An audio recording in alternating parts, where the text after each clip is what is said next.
नमो विष्णुपादाय कृष्णपृष्ठाय भूतले श्रीमते भक्तिवेदांत स्वामिन्निति नामिने। नमस्ते सारस्वती देवे गौरवाणी प्रचारिणे निर्विशेष शून्यवादी पाश्चात्य देशतारिणे। जय श्री कृष्ण चैतन्य प्रभु नित्यानंद श्री अद्वैत गदाधर श्रीवासादि गौर भक्त वृंद। हरे कृष्ण कृष्ण कृष्ण हरे हरे, हरे राम राम राम हरे हरे। मुखं करोति वाचालं पंगुं लंघयते गिरिं यत्कृपातमहं वन्दे श्रीगुरुं दीनतारिणं। हरे कृष्ण।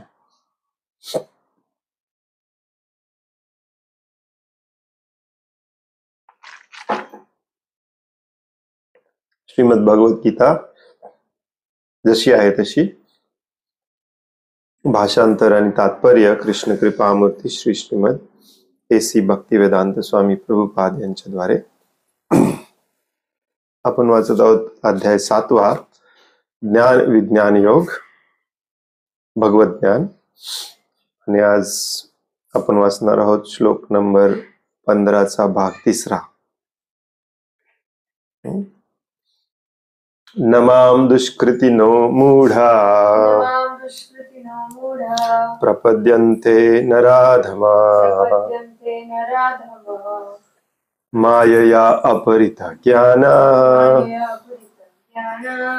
आसुरं भावमाश्रिता। नमां दुष्कृतिनो मूढा प्रपद्यन्ते नराधमाः मायया अपहृत ज्ञाना आसुरं भावमाश्रिता। नमां दुष्कृतिनो मूढा प्रपद्यन्ते नराधमाः मायया अपहृत ज्ञाना आसुरं भावमाश्रिता। प्रपद्यन्ते, प्रपद्यन्तेचा अर्थ काय असतो? शरण जाणे। भगवंत सांगत आहेत की मला शरण आल्याशिवाय कोणीही या भौतिक जगातून सुटू शकत नाही।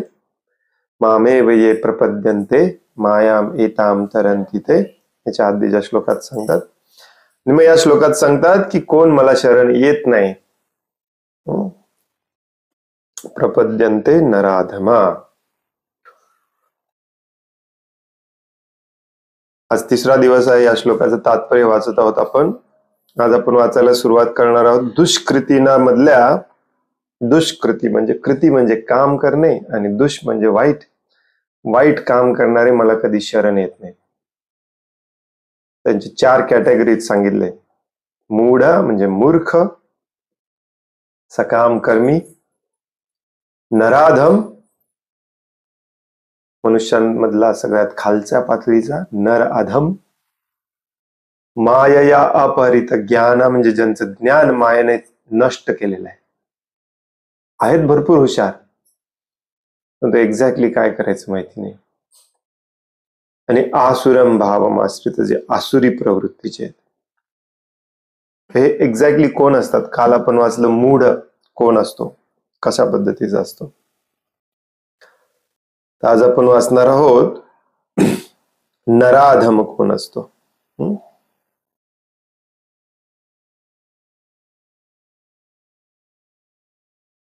नंबर 2 तुमच्याकडे भगवद्गीता असेल तर नंबर 2 लिहिलेला आहे बघा पॅराग्राफच्या सुरुवातीला। दुसरा जो दुष्कृतीना अर्थात दुष्ट लोकांचा प्रकार आहे त्याला नराधम किंवा मनुष्यातील सर्वात नीच मनुष्य असे म्हणतात।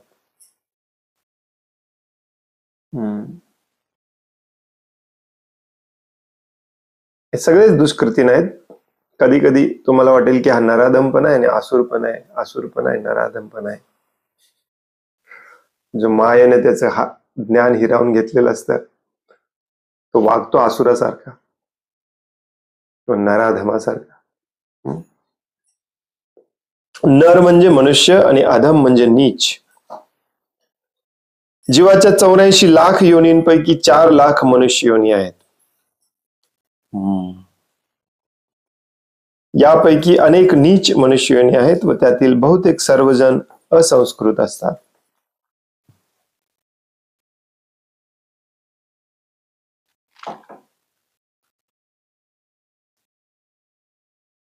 एकूण शरीर किती प्रकारचे आहेत?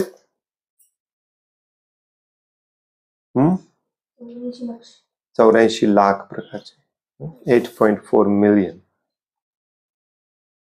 आणि या 84 लक्ष शरीरांमध्ये 9 लाख प्रकारचे शरीर हे पाण्यामध्ये असतात.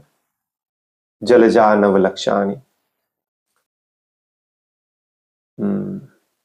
पुढे काय आहे त्याच्या? स्थावरा लक्षद्विंशत समथिंग 12 लाख प्रकारचे हे स्थावर असतात. स्थावर म्हणजे झाड झुडप जे हालता येत नाही त्यांना. आणि उरलेले सगळे कीट पतंग असतात. एक श्लोक आहे, आम्हाला एक्झॅक्टली पूर्ण माहिती नाही. त्याच्या ह्या श्लोकाच्या शेवटी सांगितलं जातं की 4 लाख प्रकारचे मनुष्याचे शरीर असतात. त्यातले काही नीच योनीमध्ये असतात किंवा बहुतेक ते असंस्कृत असतात. असंस्कृत म्हणजे कसं वागायचं, काय करायचं माहिती नसतं त्यांना. ज्यांच्यापैकी सामाजिक, राजकीय आणि धार्मिक विधिविधाने आहेत, ज्यांच्यासाठी सामाजिक, राजकीय आणि धार्मिक विधिविधाने आहेत, त्या म्हणजे सुसंस्कृत योनी होत. ज्यांचा सामाजिक आणि राजकीय दृष्ट्या विकास झाला आहे, परंतु ज्यांना धर्म तत्वे नाहीत, ते नराधम समजले जातात.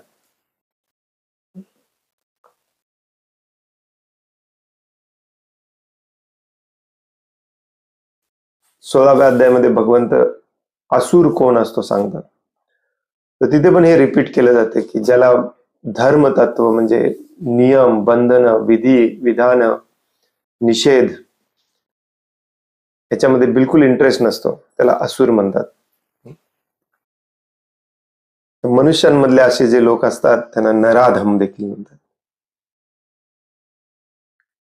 प्रभुपाद पुढे सांगतात की धर्मतत्वे ज्या समाजामध्ये आहेत, आता तुम्ही अशी बरीच समाजे पाहिले असतील की एखाद्या समाजामध्ये धर्मतत्व नावाचा विचारच नसतो.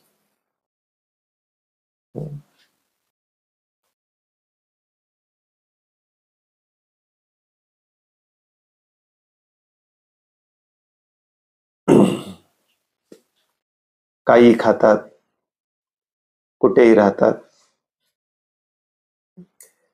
कुठल्या तरी देवी देवताला घाबरतात की असं केल्यामुळे कोप होईल वगैरे, पण ऍक्च्युअली कशालाच घाबरत. असे काही समाज आहेत, तुम्ही बघितले असतील.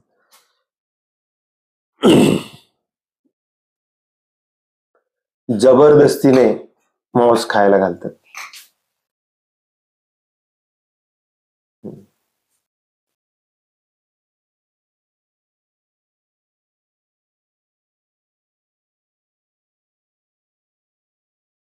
प्रभुपाद इथे सांगतात की समाज कसा असला पाहिजे, राजकीय दृष्ट्या म्हणजे देश एकजूट ठेवण्यासाठी काय केलं पाहिजे, याचे काही नियम असतात, काही बंधन असतात, विधी विधान असतात. ते पाळण्याचे जे पाळतात ते थोडे चांगल्या पद्धतीचे मनुष्य असतात, परंतु ज्यांना काही पाळायचंच नाहीये, नियमच बंधनच नाहीयेत, धर्मतत्व नाहीत, ते नराधम आहेत. प्रभुपाद पुढे सांगतात की धर्मतत्व म्हणजे काय? भगवंतान सोडून जो धर्म आहे तो धर्मविहीन, धर्मतत्वविहीन आहे. एखादा समाज म्हणू शकतो की आमची ही देवी आहे, आमचा हा देवता आहे, त्याला बकरं कापायला लागतं, कोंबडं कापायला लागतं, हे करायला लागतं, ते करायला लागतं. कोणी जन्मला तरी बकरं कापतात, कोणी मेला तरी बकरं कापतात. धर्म कुणी बनवला? धर्म आपण बनवला. परंतु त्याला धर्म म्हणतात का? मग रोज उद्या उठून कोणी कुठलाही धर्म बनवेल, मला वाटेल तसं मी धर्म बनवेल.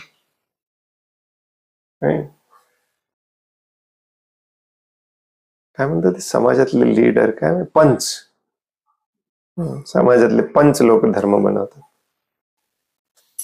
प्रभुपाद इथे सांगतात की धर्म जो असतो तो जर भगवत विहीन धर्म असेल तर त्याला धर्मच म्हणता येत नाही.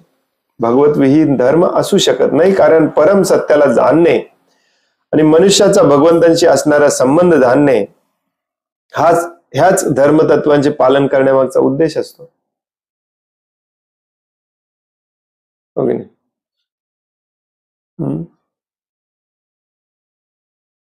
आज दुपारी मी तुकाराम महाराजांच्या ह्याच्यातले थोडं ऐकत होतो. ब्राह्मण लोक तुकाराम महाराजांना सांगत असतात की धर्मतत्व वाचणे वगैरे तुमच्यासाठी नाहीये. तुकाराम महाराज त्यांना समजावून सांगत असतात. ते खूप छान डायलॉग होता. फक्त ब्राह्मणांसाठीच आहे असं तुम्ही म्हणता, मग जन्मल्या मातेच्या गर्भातून बाहेर पडताना जनेऊ घालूनच बाहेर येता. शेंडी बेंडी तुमची तेव्हाच असते का नंतर करता? तसंच मुसलमान लोक दाढी ठेवूनच बाहेर येतात गर्भातून, सुनता वगैरे करून नंतर करतात. हे सगळं आपण निर्माण केलेलं आहे. धर्म, जात, हे सगळी पद्धती, मग एकाला अलाउड आहे एकाला अलाउड नाही, काय वाटेल ते भयानक प्रकार चालू आहे. हो की नाही? पण धर्म एकच असतो. प्रत्येकाचा धर्म एकच असतो. भगवंतांना जाणणे आणि आपल्या भगवंतांशी असलेला संबंध जाणणे, तो संबंध पुन्हा प्रस्थापित करणे. मग हे सगळ्यांना अलाउड आहे. स्त्रियांना अलाउड आहे, पुरुषांना अलाउड आहे. वैश्य, शूद्र, हिंदू, मुस्लिम, ख्रिश्चन सगळ्यांसाठी सेमच आहे. हे आपण बनवले सगळे. मग आपण बनवलेल्या धर्माच्या नियमांमध्ये भगवंतांच्या नियमांविरुद्ध आपण काही लिहू शकतो. जसं ख्रिश्चन लोक म्हणतात की बायबलमध्ये लिहिलेलं आहे की तुम्ही कुठल्याही प्राण्याला मारलं नसलं पाहिजे, पण ख्रिश्चन लोक त्याचा अर्थ काढतात. त्याचा अर्थ आहे कुठल्याही माणसाला मारलं नसलं पाहिजे, प्राण्याला मारून खाऊ शकता. प्रभुपाद नेहमी याच्यावरतीच भांडायचे ख्रिश्चन लोकांशी. त्यांचे 10 मेन नियम आहेत, त्याच्यामध्ये हा नियम आहे, दाउ शाल नॉट किल. तुम्ही कोणालाही मारलं नसलं पाहिजे. मग तुम्ही प्राणी का मारून खाता? तर ते म्हणायचे की नाही, हा नियम फक्त मनुष्यांना मारलं नसलं पाहिजे, बाकीच्यांना मारलं तर चालतं. मग हे कोणी बनवलं? आपण बनवलं. आणि भगवंत जे काही नियम बनवतात त्याला खरा धर्म म्हणतात. अशा प्रकारचे नियम न पाळणारा किंवा आपले स्वतःचेच पाहिजे ते इंद्रिय तृप्तीसाठी पाहिजे ते नियम बनवणारा जो मानवाचा समाज असतो त्याला नराधम म्हणतात. एकदम खालच्या पातळीचे, नीच पातळीचे. भागवतम मध्ये हे लोक वर्णाश्रम पाळत नाहीत.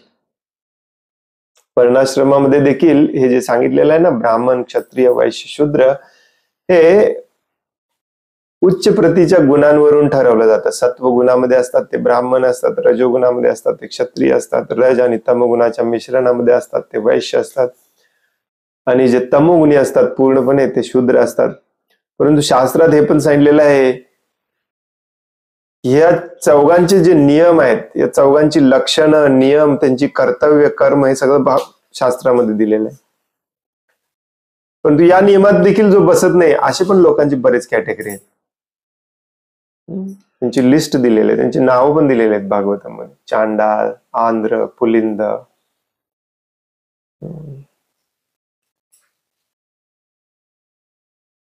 जसं प्रभुपाद नेहमी सांगतात चांडाळ चांडाळ. चांडाळ हा शब्द सगळीकडे येतो, भगवद्गीतेमध्ये येतो, भागवतामध्ये येतो.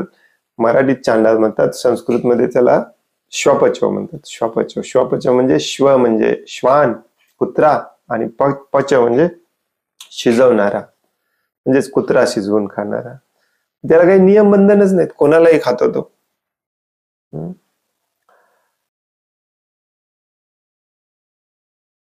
प्रभुपादांना इथे सांगायचा उद्देश काय आहे की एखादा व्यक्ती म्हणेल की नाही नाही नाही, आमचा पण समाज आहे, आमचे पण देवी देवता आहेत, आमचा पण धर्म आहे, आमच्या धर्माचं हे नाव आहे, आमच्या धर्माचे हे नियम आहेत, परंतु ते बनवले कुणी? तुम्ही स्वतः बनवले. होय.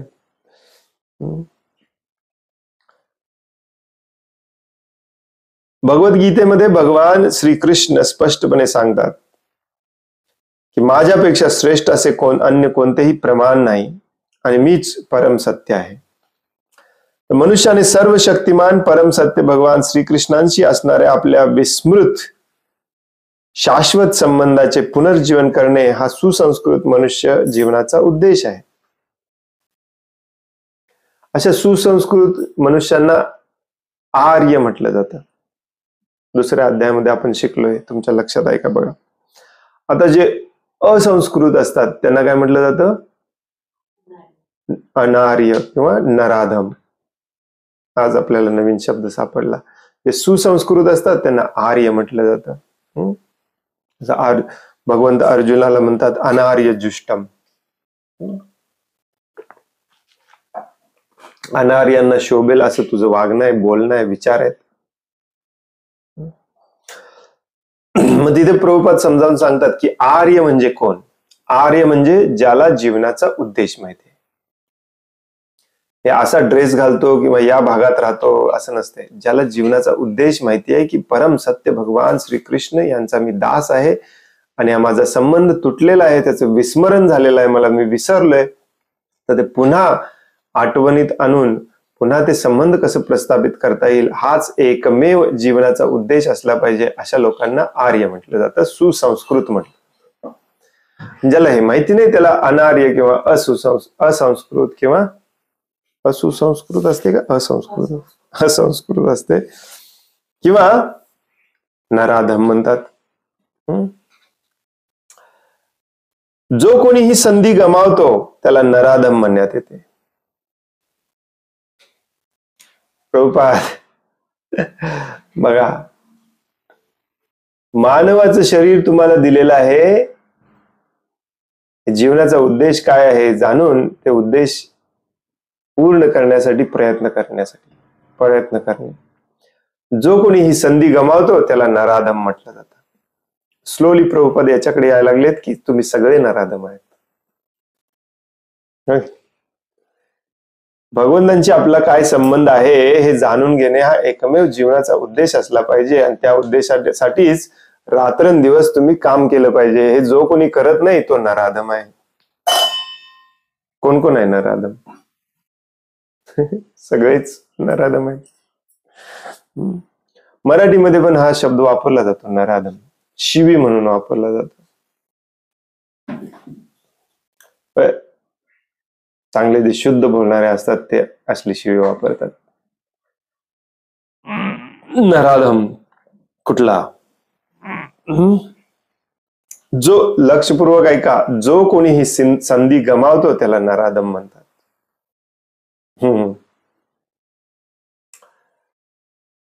नराधम म्हणण्यात येते.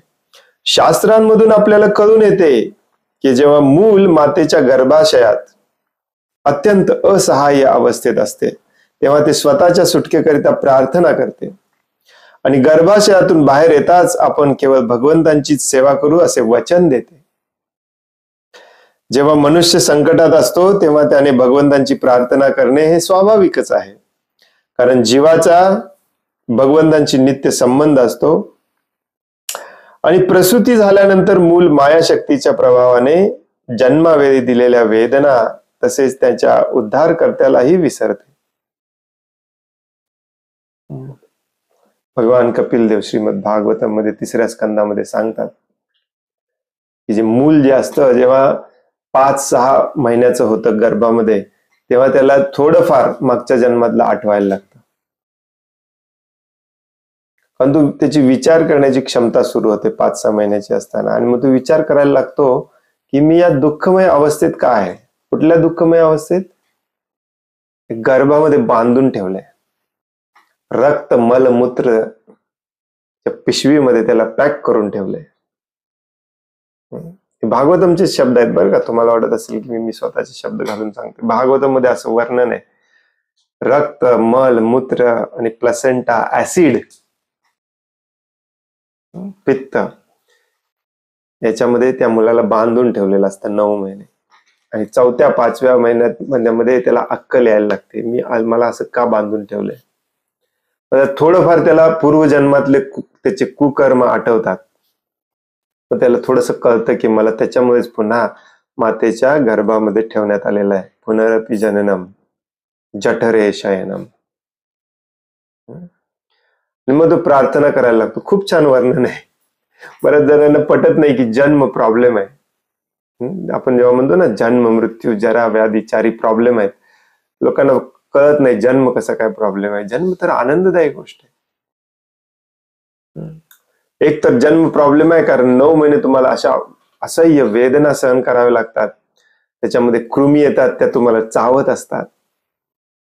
जन्मल्यानंतर देखील चावत असतात.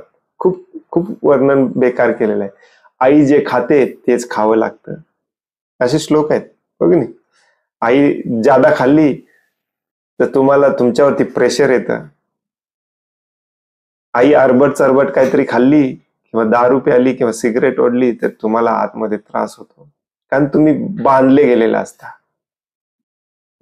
अम्बिलिकल कॉर्डनी, काय म्हणतात अम्बिलिकल कॉर्डला, नाळ नाळ बांधलेली असते तुमची. आई जे करल ते.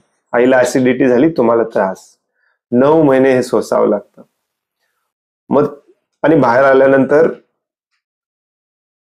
मृत्यू, आजारपण, म्हातारपण हे आहेच.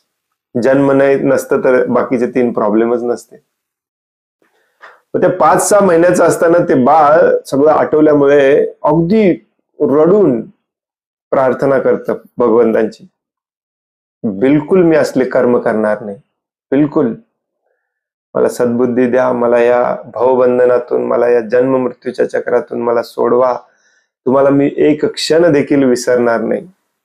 मला कळालं तुमच्या विस्मृतीमुळेच माझी ही अवस्था झालेली आहे. कृष्ण भूलिया. भयानक प्रार्थना करत भागवतमच्या 3ऱ्या स्कंदामध्ये. कितव्या अध्यायामध्ये विसरलो मी. भगवान कपिल देव सांगतात 27-28व्या अध्याय असं काहीतरी आहे, नाही 31 वगैरे असं. परंतु बाहेर गर्भातून आल्या आल्या पहिल्या क्षणी हे सगळं विसरतो. प्रकृती आपल्याला शरीर देते आणि त्या शरीराचा प्रभाव लगेच सुरू होतो. स्वतःला तो शरीर समजायला लागतो. 2 दिवसाचा असल्यापासून त्याचा अहंकार जागा झालेला असतो.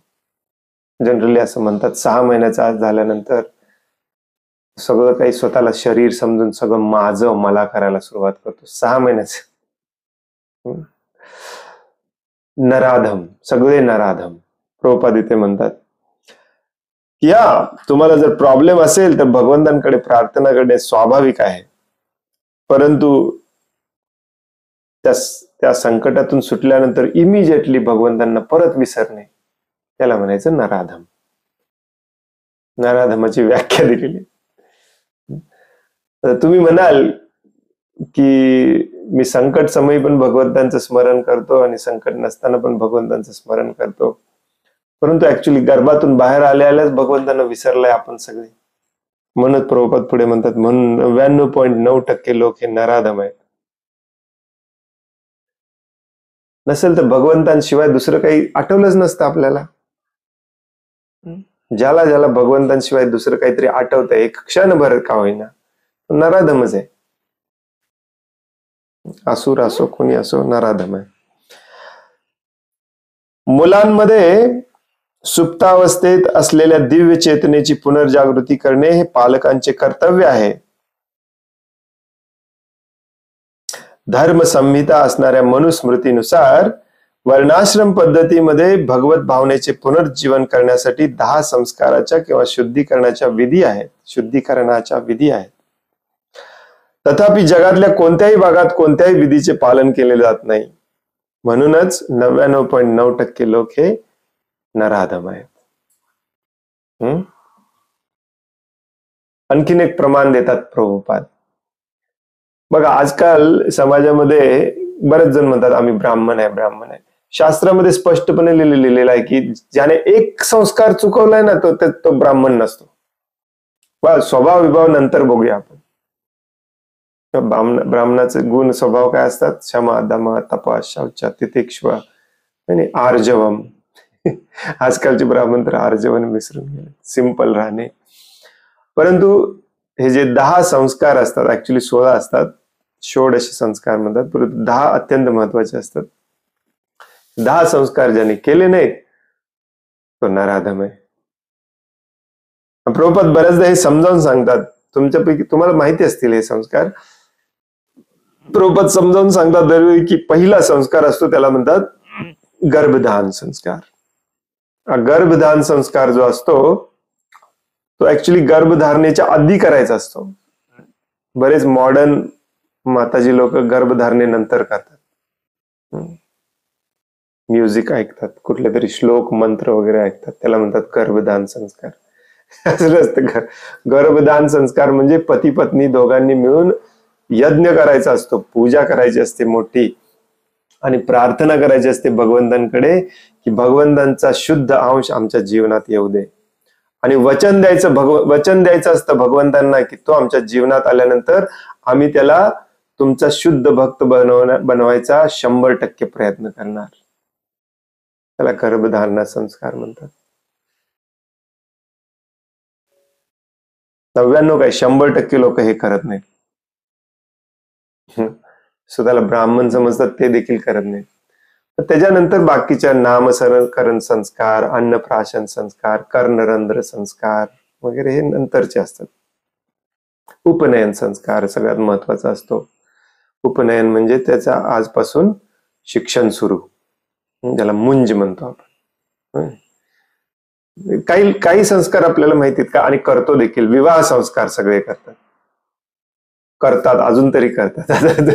काही देशांमध्ये, काही भारतातल्या काही भागांमध्ये विवाह संस्कार पण बंद झालेले आहे. मूर्ख याच मनुस्मृती, मनुसंहिता आणि वेद पुराण याच्या संस्कृतीवर आधारित आपला देश, आपल्या देशाची ज्युडिशरी सिस्टम, न्याय व्यवस्था यांनी नियम केलाय की तुम्ही बिन लग्नाचं राहू शकता.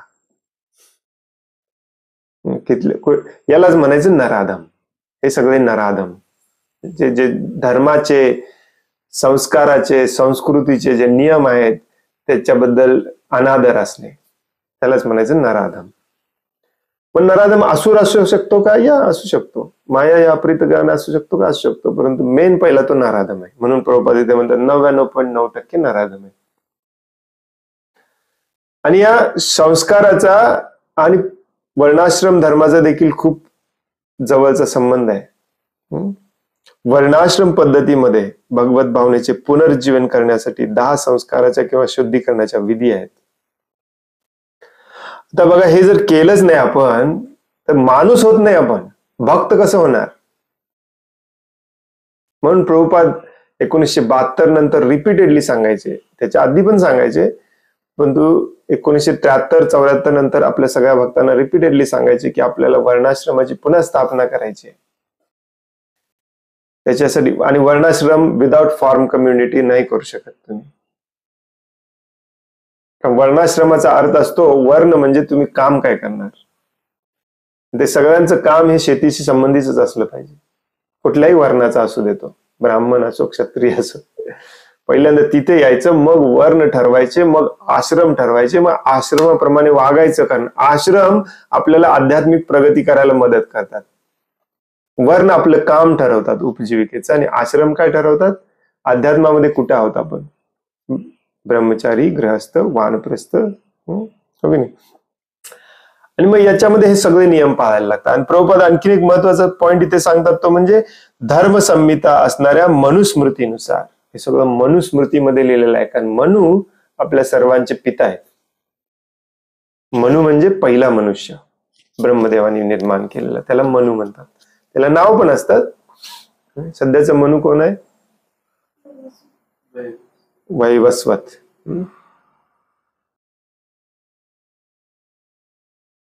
मग तो संपूर्ण मानव समाजासाठी काही नियम आणि बंधनं लिहून ठेवतो. त्याला मेन वर्णाश्रम म्हणतात. पण आपल्याला कोणाला आता इंटरेस्ट नाही.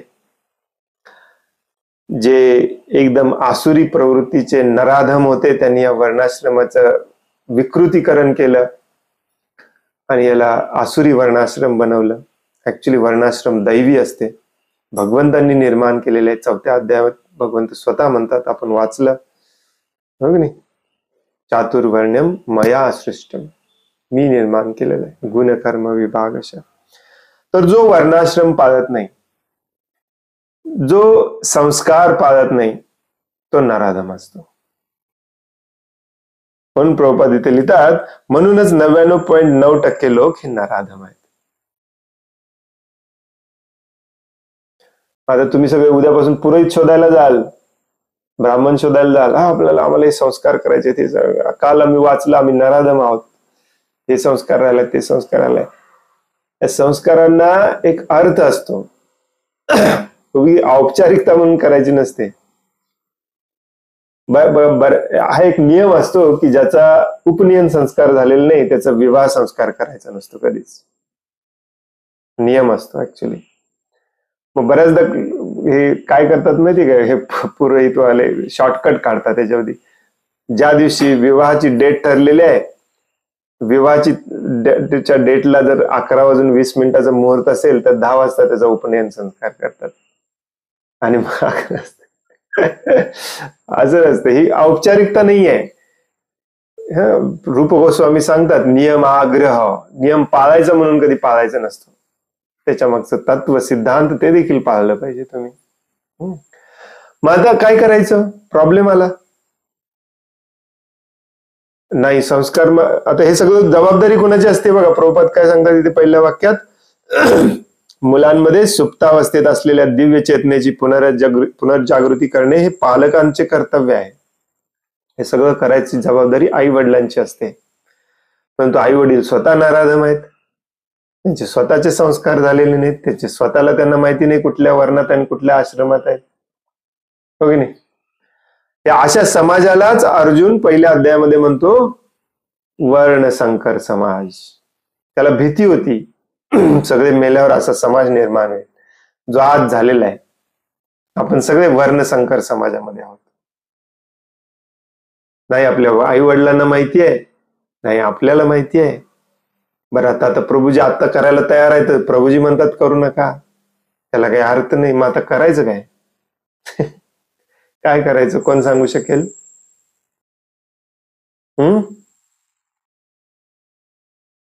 काय करायचं? भगवान श्रीकृष्ण अशा वेळेला स्वतः येतात आणि सांगतात काय करायचं. हरे नाम हरे नाम एवही केवलम कलौ नास्तेव नास्तेव नास्तेव गतिरन्यता. 24 तास न थांबता न चुकता भगवंतांचं नामस्मरण करा, तुमचे संस्कार आपोआप होतील, तुम्ही वर्णाश्रमामध्ये आपोआप याल.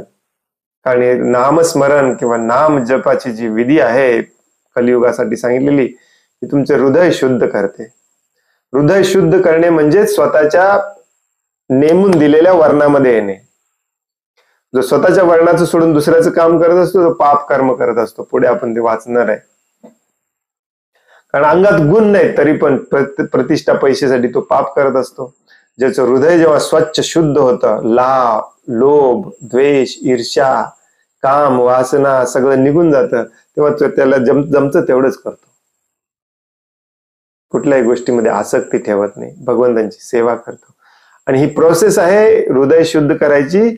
चेतो दर्पण मार्जनम हरिनाम संकीर्तनम परम विजयते श्रीकृष्ण संकीर्तनम.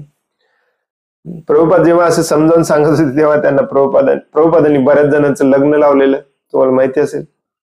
मग हे ऐकत होते प्रभुपादांना दुसरं काय काम होतं. गुरुचं काम हेच असतं, नुसतं सांगणे सांगणे सांगणे.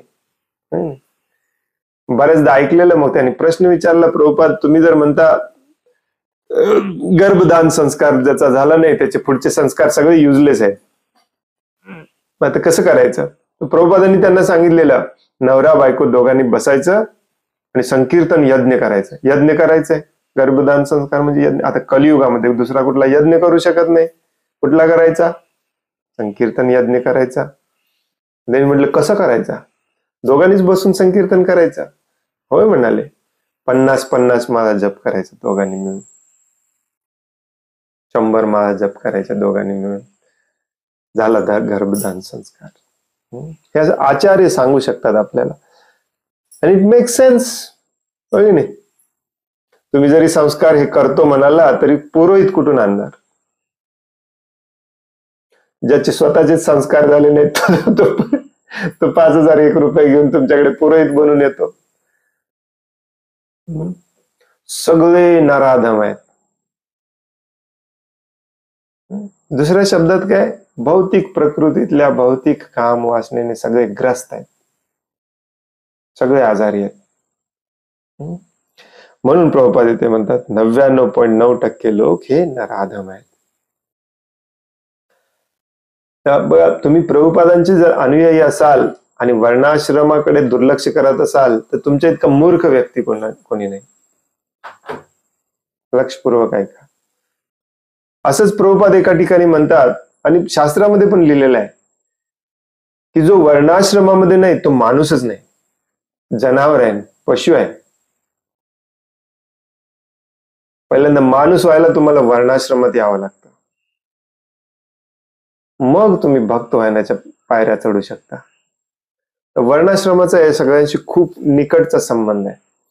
तर तो आजचा विषय नाही आहे, याच्यावरती आपण बऱ्याचदा बोललेलो आहे.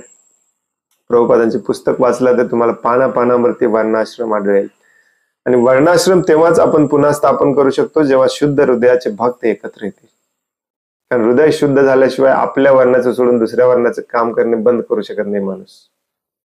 जिथे पैसा प्रतिष्ठा आहे ते करणारच, वर्ण आपला कुठलाही असो. करतात की नाही लोक असं कलियुगामध्ये? डॉक्टरचा ड माहिती नाही तरी डॉक्टर होतात पैसे देऊन. इंजिनियर पण तसलेच.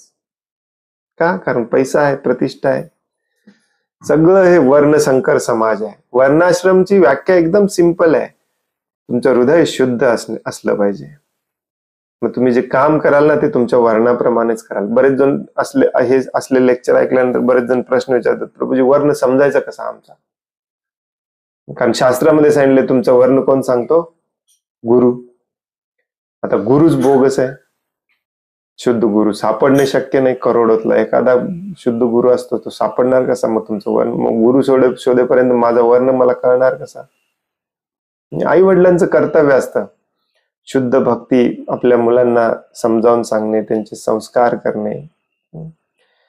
हे जे 10 किंवा 16 संस्कार जे आहेत, षोडश संस्कार म्हटले जातात, हे नुसती विधी नाही आहे. ती त्या मुलाच्या मनावरती डीप संस्कार करायचे असतात. संस्कारचा खरा अर्थ असतो त्याच्या मनावरती, चित्तावरती शुद्ध भावना बिंबवणे. आपण देखील मराठीमध्ये म्हणतो की नाही, याच्यावर काही चांगले संस्कार झालेले नाही, म्हणजेच काही चुकीचं शिकलंय सगळं. आई वडिलांचं कर्तव्य असतं मुलांना शुद्धता शिकवणे. ज्याला शुद्धता माहिती आहे तो दुसऱ्याचं काम करायला जाणारच नाही, तो आपल्या वर्णाप्रमाणेच काम करणार. भले त्याला तुम्ही नाव देऊ नका, ब्राह्मण आहे का क्षत्रिय, पाप कर्म करायचं बंद कराल तुम्ही वर्णाश्रम मध्ये आल्या आल्या. त्यालाच वर्णाश्रम म्हणतात. अशा वर्णाश्रमावर आधारित जी सोसायटी असते, समाज असतो, तो भगवंतांच्या दिशेने जातो एकमेकांना मदत करत. ही प्रभुपादांची इच्छा होती, भक्तांनी एकत्र यावं, एकत्र राहावं. एकत्र यावं नाही, एकत्र राहावं. त्यातले काही ब्राह्मण असतील, काही क्षत्रिय त्याचं काम करतील, बहुतांश सगळे वैश्य आणि शूद्र असतील. ते एकमेकांना मदत करून भगवंतांच्या संतुष्टीसाठी काम करतील. स्वानुष्ठिष्टस्य धर्मस्य संसिद्धीर हरितोषणम. हरीच्या तोषणासाठी, संतुष्टीसाठी वर्णाश्रम हरीनेच निर्माण केलाय. आता आजकालचे आपले वरिष्ठ भक्त आणि काही संन्यासी गुरु देखील म्हणतात की वर्णाश्रम शक्य नाही, वर्णाश्रम कलियुगासाठी नाही. वर्णाश्रमाला नाव ठेवतात, वर्णाश्रम हा शब्द वापरायला घाबरतात. हे खूप चुकीचं आहे. कारण शास्त्र रिपीटेडली सांगतं, प्रभुपाद रिपीटेडली सांगतात, जोपर्यंत वर्णाश्रम नाही तोपर्यंत तुम्ही भक्त बनूच शकत नाही, वैष्णव बनूच शकत नाही. वैष्णव नंतरची गोष्ट असते. नसेल तर कोण बनणार? मग तात्पर्याकडे येऊया आपण परत. कोण बनणार? नराधम बनणार. वाईट वाटून घेऊ नका, सगळेच नराधम आहे. तुमच्यापैकी एकाने हे बोललं जात नाहीये, सगळेच आपण नराधम आहोत. जेव्हा सारे लोक नराधम होतात तेव्हा स्वाभाविकपणे त्याचे संपूर्ण तथाकथित शिक्षण हे बलशाली भौतिक प्रकृतीच्या प्रभावामुळे निष्फळ ठरते.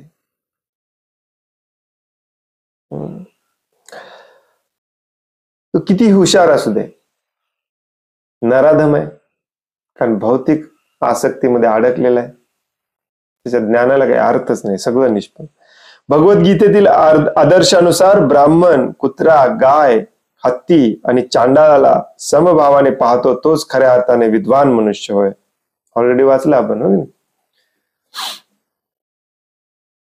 विद्या विनय संपन्ने ब्राह्मणे गवी हस्तिने शुनीचैव श्वपाकेच पंडिता समदर्शिना.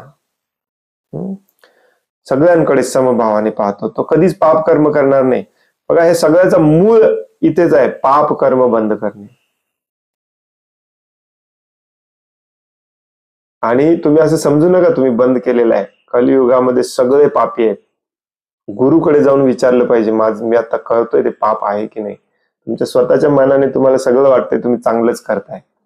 शाळा कॉलेज तुम्हाला सांगते जे करताय ते चांगलंच करताय, ते सगळं पाप कर्म असतं.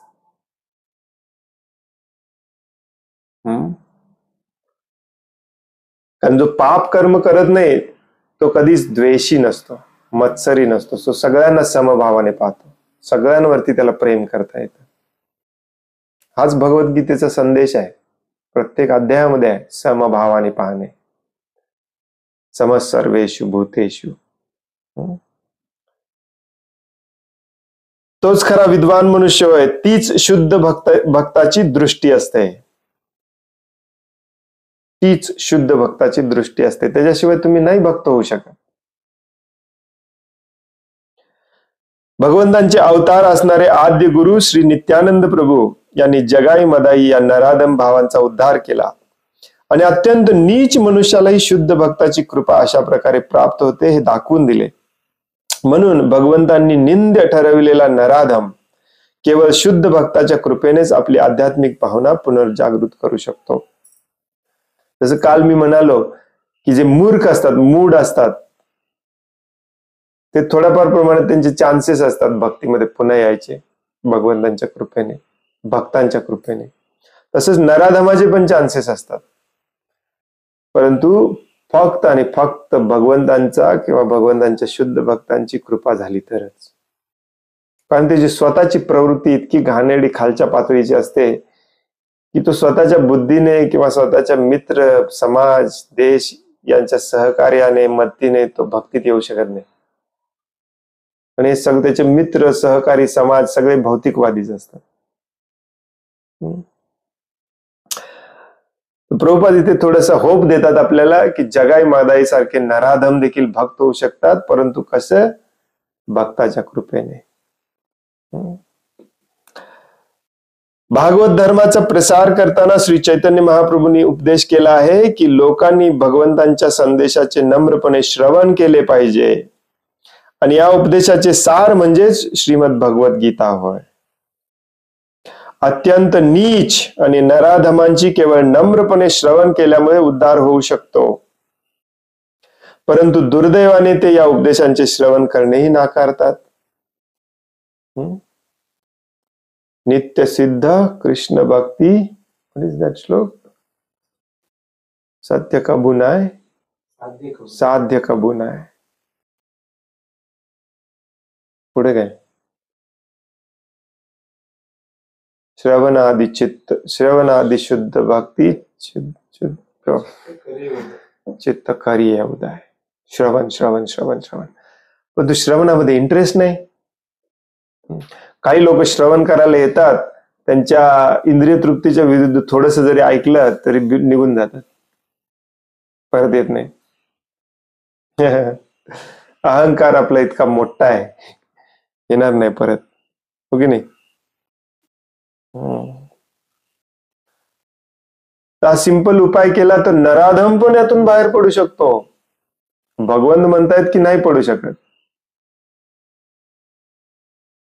परंतु दुसरेच भगवंत म्हणतात की पडू शकतो. म्हणून सर्व अवतारांमध्ये सर्वश्रेष्ठ भगवंतांचा अवतार कोण आहे? श्री चैतन्य महाप्रभू. भगवान श्रीकृष्ण एक वेळ म्हणतील नो, चैतन्य महाप्रभू म्हणतात यस. सगळ्यांच्यावर कृपा करायला आलेत. दीनहीन, पापी, तापी, नराधम, असुर सगळे बस त्यांचं फक्त ऐकायचं आहे, आपण सिरियसली ऐकायचं. चैतन्य महाप्रभू सांगतात भगवद्गीता आणि श्रीमद भागवत, बस. दुसरं कुठले वाचण्याच्या श्रवण करण्याच्या फंदात पण पडू नका. नराधम आहे ते नराधमच राहणार. दुसरं काही वाचत बसला तर हे पुराण ते पुराण, एकच पुराण श्रीमद भागवत पुराण, अमल पुराण. चैतन्य महाप्रभू म्हणतात श्रवण करा, रेग्युलरली श्रवण करा, रोज श्रवण करा. बघा आपण सगळे नराधम आहोत. चैतन्य महाप्रभू सांगतात जर तुम्ही श्रीमद भागवतमचं श्रवण केलं तर नराधमातून बाहेर पडाल, शुद्ध व्हाल. आपली इच्छा होत नाही भागवतम श्रवण करायची, हो की नाही?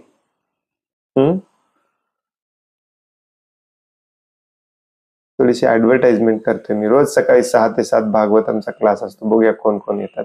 नराधम कोणाला व्हायचं. आणि सगळ्या वेदांचा, सगळ्या उपनिषदांचा, सगळ्या शास्त्रांचा, वेद पुराण सगळ्यांचे सारांश आहे भगवद्गीता. भगवद्गीतेच्या पण क्लासला यायचं होत नाही.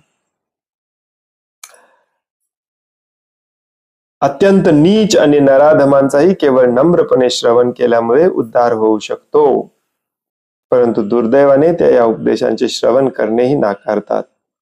तेव्हा भगवंतांच्या इच्छेला शरण जाणे तर दूरच राहिले. या प्रकारचे हे नराधम मानवाच्या प्रमुख कर्तव्यांची पूर्णपणे उपेक्षा करतात. काही काही लोक म्हणतात तुमच्या भगवंतांनी, तुमच्या श्रीकृष्णांनी कर्तव्य कर्मच तर करायला सांगितलंय. मानवी शरीराचं मेन कर्तव्य आहे भगवंतांना चिकटणे. Stick to it. प्रभुपाद नेहमी म्हणायचे स्टिक, बस हल्लं नसलं पाहिजे तिथून. हे आपलं मेन कर्तव्य आहे. भगवंतांच्याच नावाखाली दुसरे कर्तव्य आपण स्वतःचे कर्तव्य म्हणून घेतले आणि हे कर्तव्य मात्र विसरतो. पानापानावरती भगवद्गीतेच्या भगवंतांनी सांगितलंय मला सोडून दुसरं काही करायचं नाही.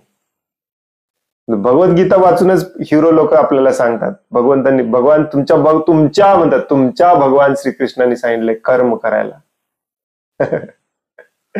तुमचा नाही आहे भगवान श्रीकृष्ण, आमचंच आहे फक्त. आणि भगवद्गीतेच्या पानापानावर कसलं कर्म करायला सांगितलंय. सगळ्यांनी केलं पाहिजे ते. दोन वेळा रिपीट करून सांगितलंय भगवद्गीतेमध्ये. फक्त एवढंच करा, हो की नाही? मन मना भव मद भक्त मध्य अजिमाम नमस्कुरु. माझ्याकडे या, मला प्रणाम करा, माझी पूजा करा, मला दंडवत करा, माझा भक्त व्हा, माझी सेवा करा, बस. हे प्रथम कर्तव्य असलं पाहिजे. हे कर्तव्य झालं राहिलं बाजूला. दुसरे कर्तव्य आपण भगवद्गीतेतूनच शोधून काढलं. मला तर कुठे सापडत नाही, पण हे लोकांनी कसं शोधलं माहिती नाही. कारण माणसाची जशी प्रवृत्ती आहे ना तशा प्रकारचे श्लोक, तशा प्रकारचे बोध ते शोधून काढतात. पळवाट काढायला एक नंबर आहोत आपण कलियुगातले मनुष्य प्राणी सगळे नराधम. म्हणूनच तर आपल्याला नराधम म्हटलेलं आहे, नरांमधले अधम. हरे कृष्ण. आहोत तर आपण सगळे नराधम, परंतु भगवान श्रीकृष्ण म्हणतात की हे 4 लोक मला बिलकुल शरण येत नाहीत. भगवंतांपेक्षा भगवंतांचे भक्त खूप दयाळू असतात, कृपाळू असतात. म्हणूनच भगवान श्री चैतन्य महाप्रभू भक्ताच्या रूपात आले होते. तात्पर्यामध्ये श्रील प्रभुपाद सांगतात की नाही, काही काळजी करू नका, तुम्ही पण भक्त होऊ शकता. प्रोसेस ही आहे, हे प्रोसेसला फॉलो करा. शृण्वता स्वकथा कृष्ण पुण्यश्रवण कीर्तनम रिद्धंतस्तो यभद्राणी विदुनुते सुरित्सताम. बस कृष्ण कथा ऐका, शृण्वताम स्वकथा कृष्ण. हरे कृष्ण कृष्ण कृष्ण हरे हरे, हरे राम राम राम हरे हरे. पुढचे 2 कॅटेगरीज तात्पर्य छोटा आहे, कदाचित उद्या सगळे एकाच ह्याच्यात वाजून काढूया आपण.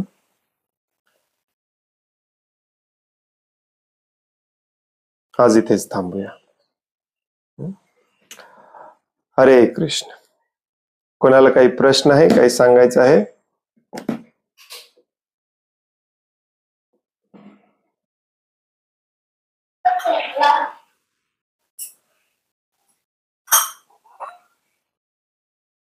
हरे कृष्ण प्रभू, दंडवत प्रणाम. म्हणजे शास्त्रामध्ये कुत्रा खाणाऱ्याला चांडाळ म्हटलं जातं आणि भगवंत चांडाळाला पण भक्ती प्रदान करतात. पण आता सध्या कुत्रा खाण्यापेक्षा आता खूप जास्त गायी वगैरे खातात आणि सगळ्यात प्रिय असं भगवंतांना तर गायी. मग अशा लोकांना भगवंत माफ करतात का? म्हणजे त्यांना भक्ती प्रदान करतात का? त्याच्याबद्दल शास्त्रात भगवंत सगळ्यांना करतात. एकदम खालच्यातला खालच्या जो कोणी असो सगळ्यांना. पाप योनिषु भगवंत 9व्या अध्यायात म्हणतात भगवद्गीतेच्या. स्त्रिया शूद्र तथा वैश्य पाप योनिषु, पाप योनीत जन्मलेला कोणीही असो. सनातन गोस्वामी म्हणतात की जो कोणी आध्यात्मिक प्रामाणिक आध्यात्मिक गुरु ज्याला कोणाला सापडलेला आहे आणि जो आपल्या आध्यात्मिक गुरुच्या आदेशांचं, उपदेशांचं, निर्देशांचं काटेकोरपणे पालन करतो, तो कुठल्याही जातीमध्ये, कुठल्याही समाजामध्ये, कुठल्याही पंथामध्ये, धर्मामध्ये, कुठल्याही स्त्री असो, पुरुष असो, कोणी असो,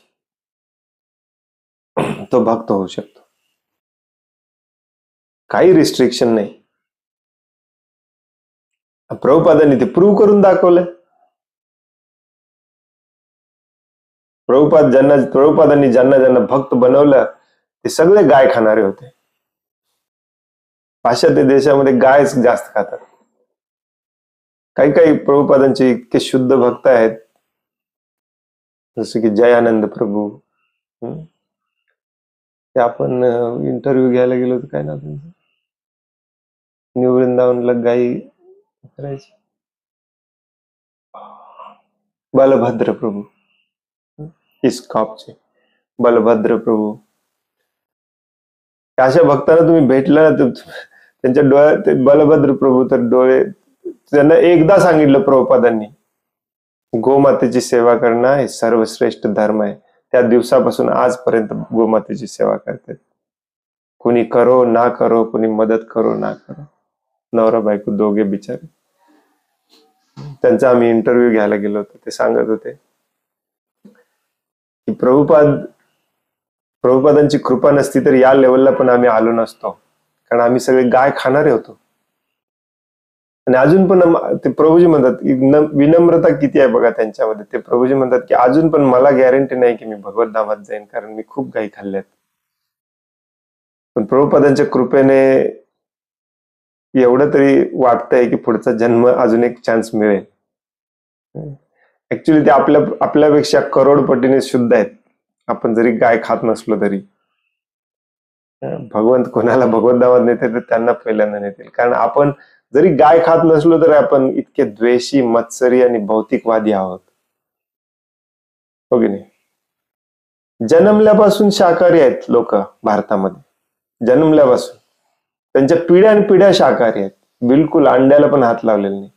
पण तो स्वभाव बघा, 100% भौतिकवादी. मी माझं देहात्मबुद्धी. हा, थोडीशी सुकृती असते, अशा लोकांना भक्तीत येणं सोपं असतं. परंतु जर शुद्ध भक्ताची कृपा असेल ना, तर जगाई मदाई सारखे देखील भक्तीत येऊ शकतात. कोणी येऊ शकतं. जगाई मदाई, काही लोक म्हणतील की जगाई मदाईची स्टोरी 500 वर्षापूर्वीची, ती पण काल्पनिक आहे. प्रभुपादांनी प्रूव्ह करून दाखवले 40 वर्षापूर्वी, 50 वर्षापूर्वी.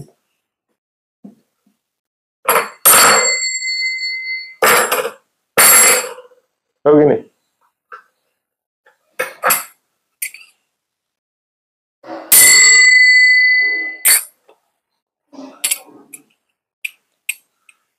एक सिद्धांत आपल्याला लक्षात येत नाही, तो म्हणजे आध्यात्मिक गुरुच्या आदेश उपदेशांचं पालन खूप काटेकोरपणे करणे.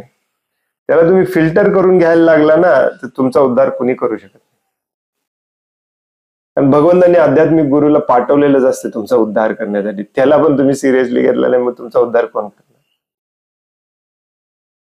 हो की नाही? आणि असे अहंकारीच आहात आपण सगळे नराधम.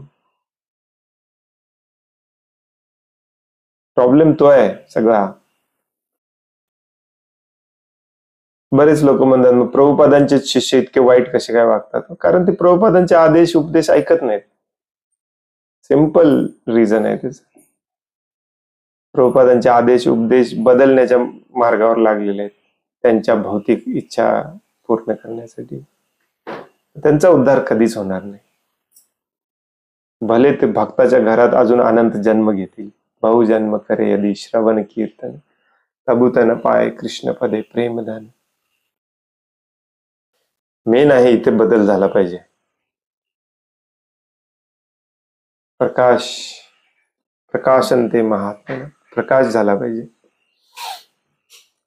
कुणी भक्त होऊ शकतो.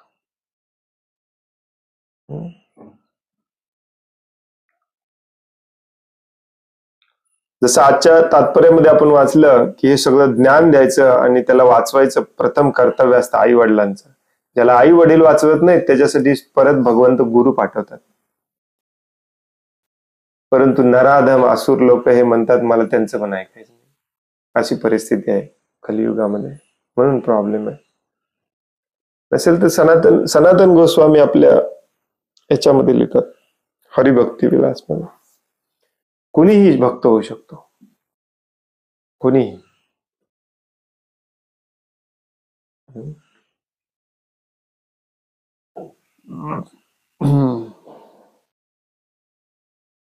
हरे कृष्ण. हरे कृष्ण प्रभुजी, दंडवत प्रणाम. हरे कृष्ण, दंडवत प्रणाम.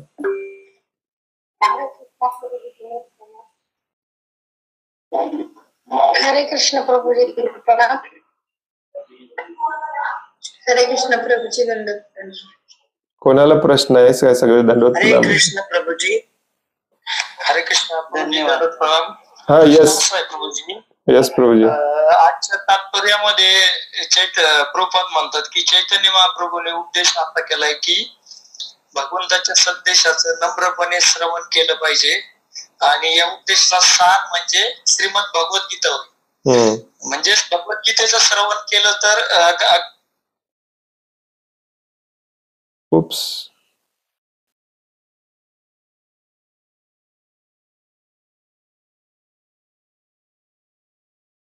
नाही, मी म्यूट केलं. सॉरी प्रभुजी म्यूट झालं. हा परत विचारतो. चैतन्य महाप्रभूचा उपदेश करता चैतन्य महाप्रभू प्रभुपादांनी तात्पर्य सांगितलंय की लोकांनी भगवंतांच्या संदेशाचं नम्रपणे श्रवण केलं पाहिजे आणि याचा सार म्हणजेच काय की श्रवण करणे म्हणजे श्रीमद भगवद्गीता होय. आणि अत्यंत निष्ठ व नराधम व्यक्ती पण श्रवण केल्यामुळे त्याचा उद्धार होऊ शकतो असं प्रभुपाद म्हणतात. तर मग प्रश्न असा आहे की भगवद्गीतेच्या साध्या पाहिलं तर भगवद्गीतेच्या पण खूप आवृत्ती आता समाजामध्ये उपलब्ध आहेत आणि भगवद्गीतेवर प्रवचन करणारे पण खूप आहेत. तर मग प्रमाणित भगवद्गीते कोणते आणि त्याच्याबद्दल थोडस मार्गदर्शन करा. कुणाचं श्रवण केलं पाहिजे? म्हणूनच प्रभुपादांनी प्रभुपादांच्या भगवद्गीतेला त्यांनी नाव दिलं भगवद्गीता जशी आहे तशी. जशी आहे तशीचा अर्थ असतो जो संदेश आहे भगवंतांचा तो आहे तसा देणे. भगवंत जर म्हणत असतील संस्कृत मध्ये की मला शरण या, तर तुम्ही भाषांतरामध्ये आणि तात्पर्यामध्ये असं नाही लिहायचं की हे श्रीकृष्ण सांगतायत भगवंतांना शरण जावा. श्रीकृष्ण भगवान नाहीत. भगवान कुणीतरी शक्ती आहे, ऊर्जा आहे, काहीतरी आहे. तुम्ही स्वतः पण भगवान आहात. हे नियम पाळा. अमानित्वम अदंबित्वम वगैरे जे नियम आहेत भगवद्गीतेत दिलेले ते पाळा. सत्व रज तम गुणाचे नियम पाळा. परंतु शरण कोणाला जावा? शक्तीला जावा. याला म्हणायचं भगवद्गीता बदलणे, ट्विस्ट करणे किंवा भगवद्गीतेतलं काहीतरी काढणे किंवा भगवद्गीतेत एक्स्ट्रा काहीतरी स्वतःच्या डोक्यानं घालणे. हे लोक का करतात? कारण आपली जी अनंत जन्माची इच्छा आहे स्वामी व्हायची, प्रभू व्हायची, ती सोडायची नसते आपल्याला. त्या इच्छेने प्रेरित होऊनच स्वतः भगवद्गीता लिहितात, स्वतः भगवद्गीतेवरती भाष्य लिहितात, काय वाटेल ते करतात. आणि अशा प्रकारे गुरु होऊन बसतात आणि गुरु होऊन शिष्याचं शोषण करतात. प्रभुपाद सांगतात एका ठिकाणी कलियुगातला गुरु त्याचं काम एकच असतं, शिष्याचं शोषण करणे. शोषण करणे म्हणजे काय? शिष्याला लुटणे. चुकीची माहिती का देतो एखादा गुरु? असं चुकीची भगवद्गीता का शिकवतो? चुकीची माहिती का देतो? कारण त्याला त्या समोरच्या व्यक्तीकडून काहीतरी पाहिजे असतं. धनम जनम सुंदरीम. असे गुरु कधी कधी उघडकीस येतात, कधी कधी येत नाहीत, परंतु हजारो लाखो करोडो जीवांचं आयुष्य बर्बाद करून जातात. ऑफकोर्स त्या जीवांचा पण त्याच्यामध्ये दोष असतो, त्यांना तसलाच गुरु पाहिजे असतो. मला अजूनही आठवते 2014 मध्ये का 15 मध्ये तो संत लोकपाल म्हणून एक गुरु होता. त्याला आता तो जेलमध्ये आहे. तेव्हा तो फेमस झाला 2014 मध्ये, कारण तो जिथून प्रवचन द्यायचा ना, त्या प्रवचन हॉलला असं बुलेट प्रूफ ग्लास होता. कारण त्याला माहिती होतं एक दिवस त्याला पकडणार आहेत. चुकीचा अर्थ सांगणे, चुकीचं सगळं सांगणे, सगळं बोगसगिरी. आजच कुणीतरी मला एक व्हिडिओ पाठवलेला, तो काय नाव त्याचं, जग्गी वासुदेव गोल्फ खेळतोय, बुलेट वरती फिरतोय. अनिरुद्धाचार्याचा कुणीतरी काल व्हिडिओ पाठवलेला. ते अनिरुद्धाचार्य युएस मध्ये घर कसं असते दाखवलं, युएस मधली घरं कशी असतात. गुरुचं काम आहे का हे सगळं? गुरुचं काम तुम्हाला खडतर शब्दात सांगणे, तुम्ही ते अडकलाय.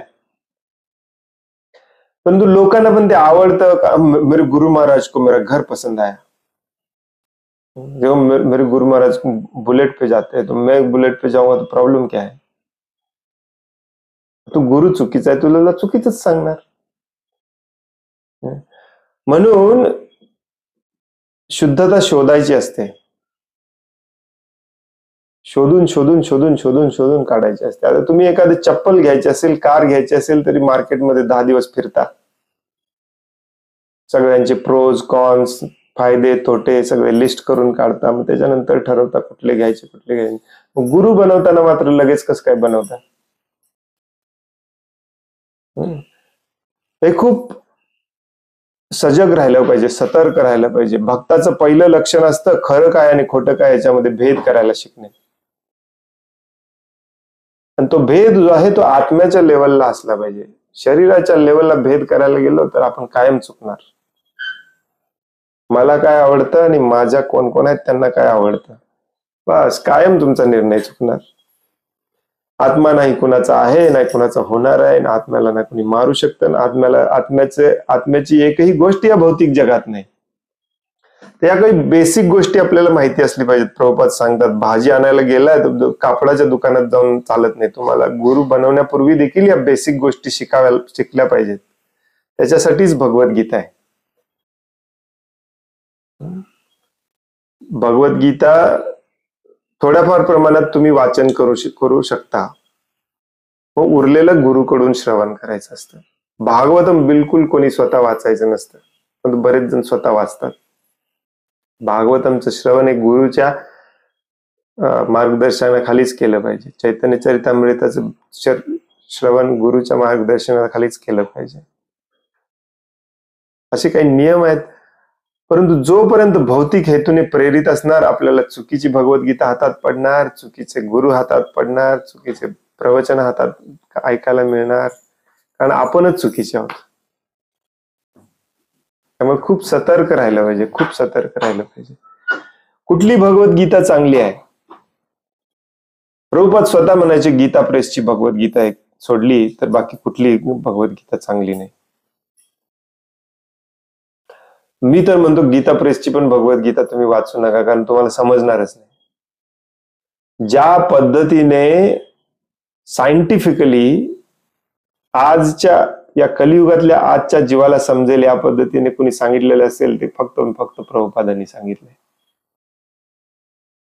त्याला तुम्ही गर्व म्हणा, अहंकार म्हणा, काय म्हणायचं ते म्हणा, परंतु हेच सत्य आहे. आणि हे असं तसं वाचून किंवा काहीतरी उगीच हातात पडलं म्हणून मी याच्यात आलेलो नाही. कारण मला लहानपणापासून माहिती होतं सत्वगुण, रजगुण काय असतं, तमोगुण काय असतं, हे आत्मा काय असतो, जीव काय असतं. आम्हाला पण स्वाध्याय वगैरे असायचा रोज संध्याकाळी वगैरे आमच्या धर्मामध्ये. परंतु जोपर्यंत प्रभुपादांची पुस्तकं वाचली नाही तोपर्यंत डोक्यात प्रकाश पडत नाही. Very important. आणि म्हणून तर असुरांचा प्रयत्न चालू आहे प्रभुपादांची पुस्तके बदलायचा.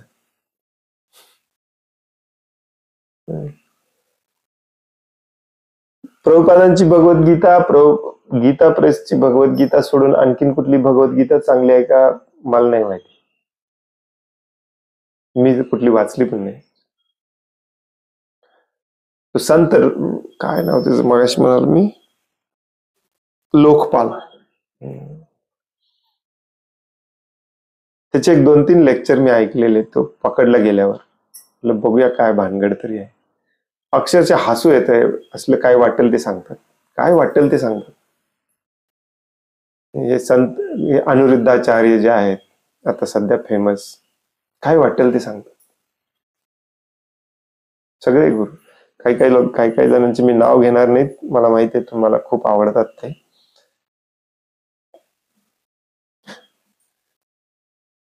रील्स बनवतात.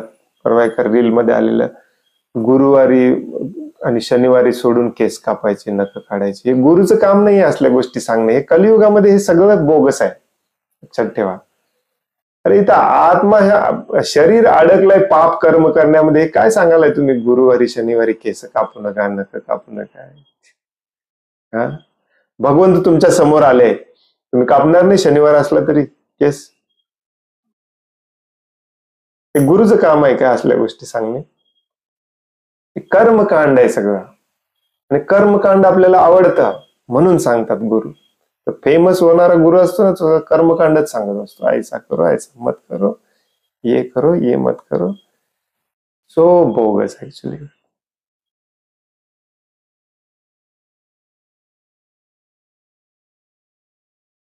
आपणच भ्रमात मोहात आहोत, त्यामुळे सगळं कॉम्प्लिकेटेड आहे. कळायचं कसं?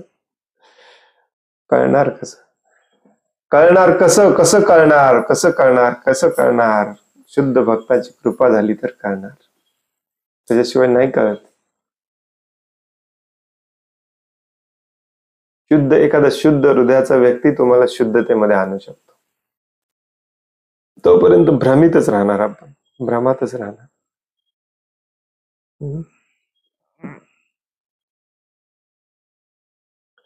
बघा, भगवद्गीतेमध्ये 700 श्लोक आहेत.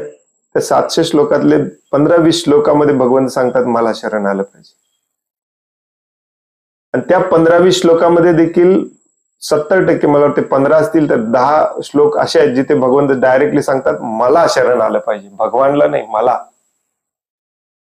एक 3-4 श्लोक असे आहेत जिथे सांगतात ते भगवंतांना शरण गेलं पाहिजे किंवा भगवंत कंट्रोलमध्ये. तरी पण आपण दुसरा अर्थ कसा काय काढतो? मग त्यापेक्षा तुम्ही भगवद्गीताच वाचू नका ना. तुम्ही म्हणा भगवद्गीतेवर माझा विश्वास नाही म्हणा आणि सोडून द्या.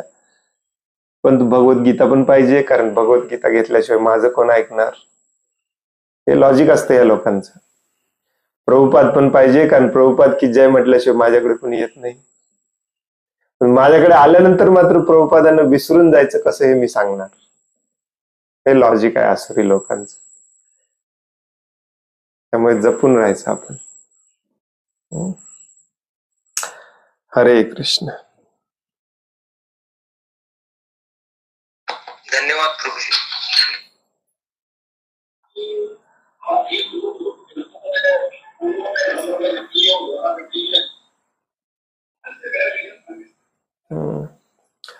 खूप खूप धन्यवाद. वांछा कल्पतरुभयश्च कृपा सिंधुभ्य एव च पतितानां पावनेभ्यो वैष्णवेभ्यो नमो नमः. अनंत कोटि वैष्णव वृंद की जय. वैष्णव ठाकुर शिल प्रभुपाद की जय. भगवद गीता जशी आहे तशी की जय. हरे कृष्ण. धन्यवाद. कृष्ण प्रभू.